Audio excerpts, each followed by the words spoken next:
शेखावत। आप देख रहे हैं युवा न्यूज। संघ लोक सेवा आयोग ने आज 2021 सिविल सर्विसेज का परीक्षा परिणाम घोषित कर दिया है। नीम का थाना के कोटड़ा गांव निवासी प्रीतम कुमार ने ऑल इंडिया 9वीं रैंक व पुरानाबास के आशीष ने 23वीं रैंक हासिल की है। नीम का थाना क्षेत्र से 9वीं व 23वीं रैंक IAS परीक्षा में मिलने पर खुशी की लहर दौड़ गई है। आइए देखते हैं पूरी रिपोर्ट। नीम का थाना ग्राम कोटड़ा के युवा प्रीतम कुमार ने IAS परीक्षा में सफलता अर्जित करते हुए ऑल इंडिया 9वीं रैंक प्राप्त की है। वहीं पुरानाबास के आशीष कृष्णा ने भी प्रथम प्रयास में 23वीं रैंक प्राप्त कर क्षेत्र का नाम रोशन किया है।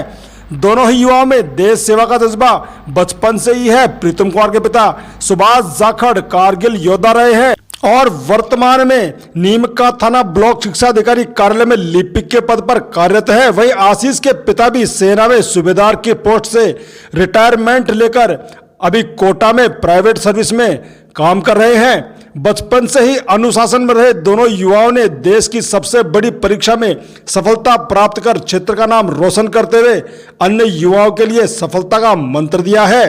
IIT रोपड़ से बीटेक कर IAS परीक्षा में 9वीं रैंक प्राप्त करने वाले प्रीतम ने UNAC न्यूज से बातचीत करते हुए सफलता का मूल मंत्र युवाओं के लिए दिया है। सर, प्रथम तो आपको 9वीं रैंक पे चयन होने पर बहुत बहुत शुभकामनाएं, हार्दिक बधाई।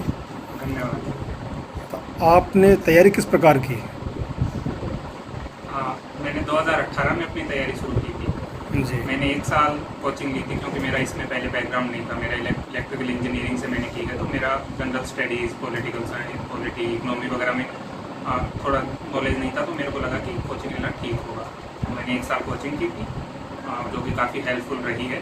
उसके अलावा मोस्टली सेल्फ स्टडी ही मैंने की है। लिमिटेड सोर्सेज रखे हैं अपने और ज़्यादा से ज़्यादा समय उन्हीं को रिवाइज करना और जितना समय मैं निकाल पाता अपनी स्टडीज़ के लिए मैंने निकाला है। तो हार्डवर्क मैं बोलना चाहूँगा बहुत ज़्यादा मतलब श्रेय जाता है मेरी कामयाबी के पीछे। आपके आई कौन कौन है? मैं मेरे पिताजी को ये श्रेय देना चाहूँगा।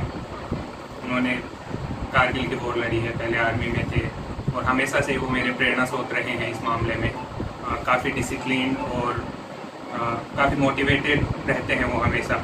उन्होंने कभी भी, जब मेरे पहले 2 फेलियर्स हुए, उन्होंने कभी भी मुझे टोका तक नहीं, हमेशा मोटिवेट किया कि कोई नहीं बेटा। मेरे से ज़्यादा वो खुश रहते थे कि कोई नहीं, अगली बार कर लेंगे, इस बार भी अगर नहीं होता तो कोई फ़र्क नहीं पड़ता। वो फिर मेरे को बोलते करने के लिए, मैं फिर करता। आप टॉप 10 में आए हैं तो तय है कि आपको IAS का पद मिलना है, कलेक्टर बनेंगे आप।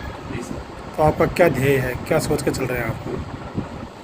सोच सर वही होगी, अगर आप एक इतने ऊंचे पद पे जाते हैं तो आपकी जिम्मेदारी अवश्य बढ़ती है और उन्हीं को पूरा करने की मेरी पूरी कोशिश रहेगी। जो भी दायित्व सरकार मुझे देती है और जो भी मेरे विषय रुचि के विषय हैं, विमेन एम्पावरमेंट, वाटर मैनेजमेंट पे काम करना, अगर ऐसे एरियाज में मैं अगर कुछ कंट्रीब्यूट कर पाता हूँ तो मैं उन पे ज़्यादा फोकस करना चाहूँगा। आप ग्रामीण अंचल से आते हैं तो ग्रामीण अंचल को लेकर के कोई नई योजनाओं के बारे में सरकार को सजेस्ट करना है, ऐसा कुछ कोई प्लान दिमाग में? सरकार ज़्यादातर योजनाएं होती हैं। सरकार का ये है कि योजनाएं हमेशा होती हैं और दिक्कत जो आती है वो उनके इम्प्लीमेंटेशन पे आती है। तो मुझे लगता है कि जो कम्युनिटी है उसके पार्टिसिपेशन से अगर आप बेहतर इम्प्लीमेंटेशन कर पाते हैं तो सारी स्कीम्स अच्छा आपको रिजल्ट देंगी। तो मेरे को लगता है कि मेन फोकस एग्जीक्यूशन पे होना चाहिए। युवाओं के लिए क्या संदेश देना चाहेंगे आप? युवाओं के लिए एक ही संदेश होगा, जो भी आप अपना फील्ड चुने, जिसमें भी आपको रुचि है, आप उसमें पूरी डेडिकेशन के साथ आगे बढ़िए। निराशाएं आती हैं लेकिन कभी भी उनसे आप घबराइए नहीं। आपका अगर पैशन है किसी चीज़ में तो आपको सफलता ज़रूर मिलेगी उसी में। हार मत मानिए बस। Thank you. IAS परीक्षा में 9वीं रैंक हासिल करने वाले प्रीतम कुमार के पिता जहां कारगिल योद्धा हैं, वहीं 23वीं रैंक प्राप्त करने वाले आशीष के पिता भी सेना में सूबेदार की पोस्ट से सेवानिवृत्त हैं। दोनों ही युवाओं में देश सेवा का जज्बा जन्म से ही है। UNAC परिवार भी दोनों युवाओं के जज्बे को सलाम करता है और उनके उज्जवल भविष्य की कामना करता है।